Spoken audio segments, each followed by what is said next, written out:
So beautiful sari అండి. ఇదొచ్చేసి మనకి pure handloom matka Jamdani sari అనమాట. సో ఒకసారి అయితే complete look of the sari చూపిస్తున్నాను చూడండి. ఇదొచ్చేసి మనకి కంప్లీట్‌గా కూడా ప్యూర్ హ్యాండ్లూమ్ ఐటెమ్ వస్తుందనమాట. సో ఇదంతా కూడా చేతితో నేసిన హ్యాండ్ వీవ్డ్. సో మనకి శారీ అంతా కూడా చూడండి బ్యూటిఫుల్ ఫ్లవర్ బుటీస్ తీసుకొనైతే హైలైట్ చేశారు.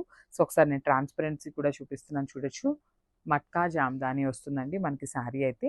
2 సైడ్స్ కూడా మనకి బోర్డర్స్ అనేది ఇట్లాగా ఫ్లవర్ డిజైన్ తీసుకొని హైలైట్ చేశారు. చాలా చాలా బాగున్నాయి.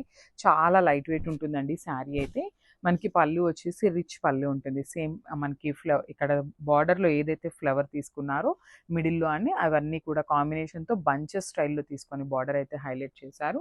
విత్ బ్యూటిఫుల్ టాజిల్స్ అయితే ఇచ్చారనమాట. అండ్ బ్లౌజ్ కూడా చూడొచ్చు చాలా బాగుంటుందండి. బ్లౌజ్ కూడా మనకి ఇట్లానే రెడ్ కలర్ మీద బుటీస్ అయితే ఇచ్చారు. జామ్దాని బుటీస్ వస్తాయి విత్ బార్డర్ ఉంటుందన్నమాట.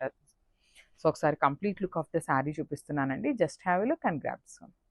సో జామ్దాని డ్రెస్సెసే కాదండి, జామ్దాని శారీస్ కూడా తీసుకున్నామన్నమాట. So for the first time Jamdani saris, ఇది కూడా మనకి ప్యూర్ మస్లిన్ జామ్దాని వస్తుందన్నమాట మనకి శారీ అయితే. సో చూడండి కంప్లీట్ ఆల్ ఓవర్ డిజైన్ తీసుకొని మనకి జామ్దాని అయితే హైలైట్ చేశారు. ఆల్ ఓవర్ ఇదంతా కూడా హ్యాండ్తో వీవ్ చేసినదే వస్తుందన్నమాట. వీవింగ్ అంతా కూడా హ్యాండ్ వీవ్డ్ మస్లిన్ జామ్దాని వస్తుంది. This is the pure item అండి, ఫస్ట్ క్వాలిటీ ఐటమ్ వస్తుంది. ఇందులో రెప్లికాస్ అయితే కాదు. సో ట్రాన్స్పరెంటే ఉంటుందండి. జామ్దాని గురించి, ఇంత హెవీ వీవింగ్ గురించి తెలిసిన వాళ్ళు చాలా మంది ఉంటారనమాట. సో ట్రాన్స్పరెంట్ ఉంటుంది విత్ హెవీ పళ్ళు వస్తుంది. పళ్ళు కూడా చూడండి చాలా చక్కగా హెవీ పళ్ళు. అండ్ బ్లౌజ్ వచ్చేసి ఇట్లా ప్లెయిన్ బ్లౌజ్ ఉంటుంది. సో ఒక్కసారి అయితే నేను కంప్లీట్ లుక్ చూపిస్తున్నాను వేర్ చేసినప్పుడు ఎట్లా ఉంటుందో. So this the complete.